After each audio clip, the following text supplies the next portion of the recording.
Situs Mongal ya guys ya.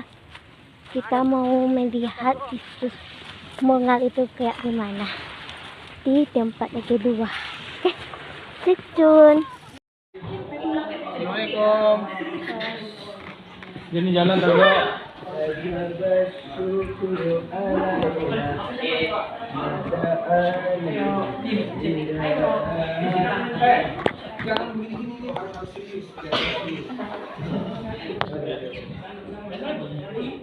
Udah amat. Excuse me.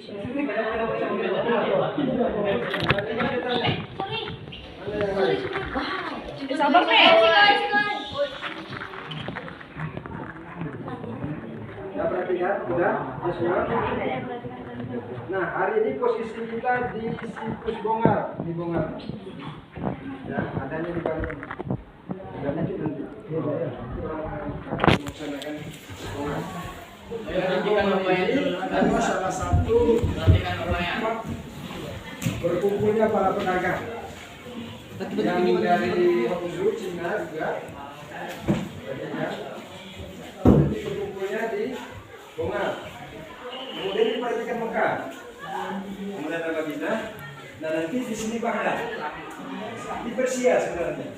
Ketika ditaklukkan Umar bin Khattab nanti, kemudian ada Baghdad. Nah, nanti perayaan diawali dari zaman Umar bin Khattab.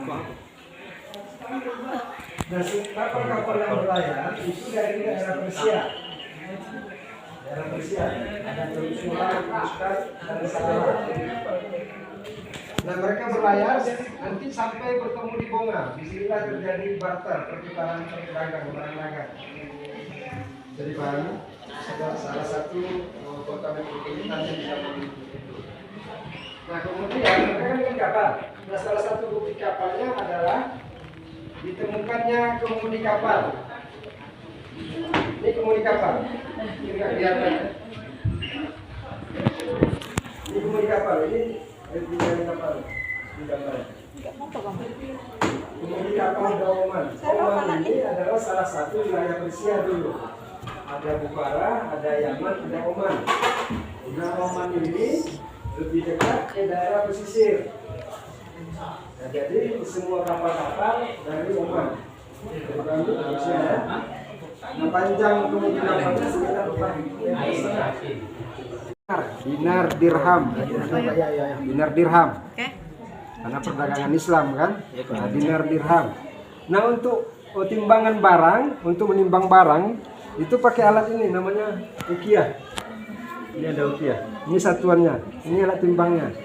Jadi barang itu sudah ditimbang di zaman itu. Pakai ukiah dia.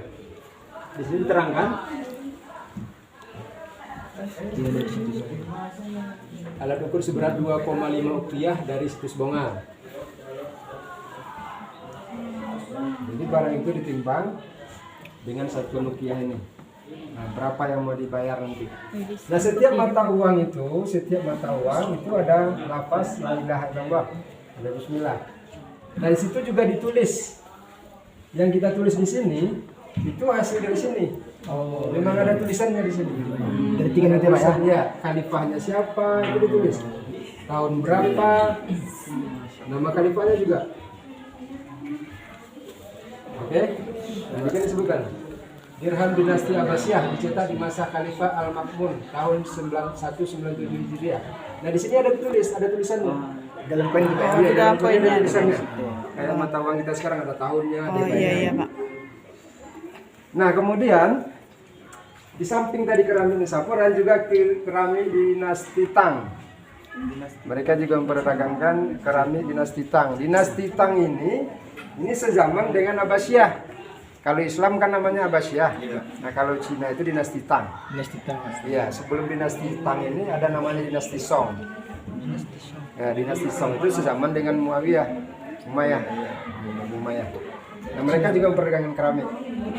Dari Cina, Pak ya? Iya, dari Cina, dinasti Tang.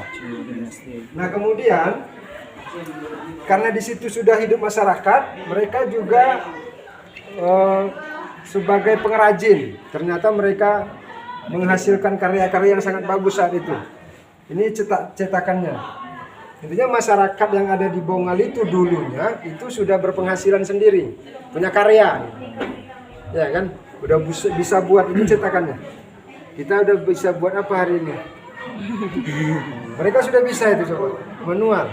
Cetakan ini nanti apa namanya liontin, ada cincin, ada dari kuningan, perunggu, timah, ada juga dari emas. Berarti ini sebelum datang perdagangan itu? Ya sudah perdagangan. Iya, karena ada perdagangan itulah ada kehidupan berarti. Jadi kan ada kehidupan di situ, ada masyarakat yang berkembang di situ. Nah, pekerjaan mereka hari-hari seperti ini. Nah, membuat liontin, cincin, gelang.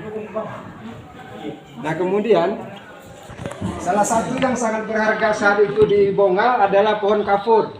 Pernah dengar pohon kafur? Ya.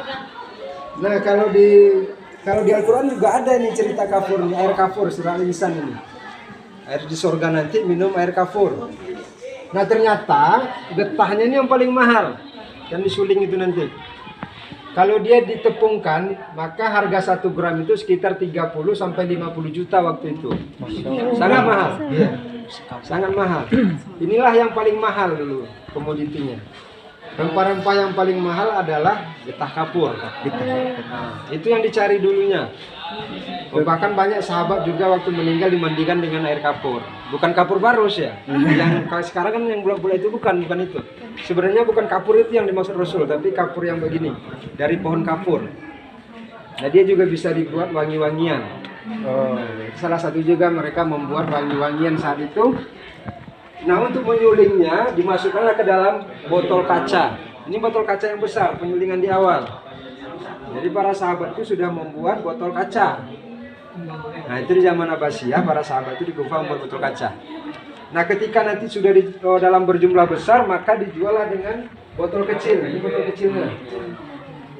Ya, kalau kita parfum kan ada yang ini dia nih di sini. Dijual juga dengan botol kecil. Nah, zaman dulu botol kecil sudah ada dibuat. Nah, sahabat lagi yang membuat itu di Kufah waktu itu. Nah, kemudian karena pelayaran itu kan membutuhkan waktu sampai berbulan bertahun, makanya setiap kapal yang berlayar itu selalu membawa seorang ahli dokter. Nah, buktinya adalah alat medis, ditemukan alat medis. Karena nanti ada yang sakit dalam perjalanan, maka dibutuhkanlah dokter yang ahli. Dan ini adalah alat medis yang digunakan, yang dipakai saat itu.